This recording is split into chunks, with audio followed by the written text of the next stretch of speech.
ইংরেজি কোনো কঠিন বিষয় নয়। আমরা যদি দৈনন্দিন কিছু কিছু ইংরেজি সেন্টেন্স শিখি তাহলে আমরা চলে যেতে পারবো আমাদের ইংরেজি যাত্রার অনেক দূরে। এখানে কিছু ইংরেজি সেন্টেন্স রয়েছে, যেমন সো হোয়াট। সো হোয়াটের অর্থ হচ্ছে তাতে কি। ও নো, এ হতেই পারে না। সো বি ইট, তবে তাই হোক। নট এ বিট, একটুও না। কিপ কুইট, চুপ করো। এখানে কিছু আমরা সময়ের শিডিউল দেখছি, যেমন 6 AM 8 AM 6 PM 8 PM।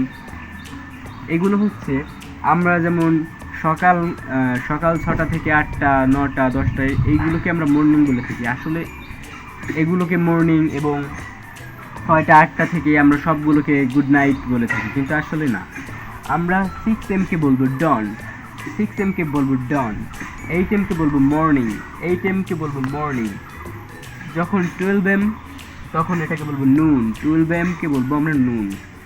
3 PM, 3 PM কে বলবো আমরা আফটারনুন। 5 PM, 5 PM কে আমরা বলবো ডাস্ক, 5 PM কে আমরা বলবো ডাস্ক। এবং 6 PM কে আমরা বলবো ইভিনিং, 6 PM কে আমরা বলবো ইভিনিং।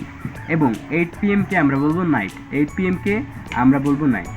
এভাবে আপনারা যদি প্রতিদিন ইংরেজি শেখেন, ইংরেজির পিছনে 5 মিনিট করেও সময় দেন, তাহলে আপনি চলে যেতে পারবেন ইংরেজি যাত্রার অনেক দূরে।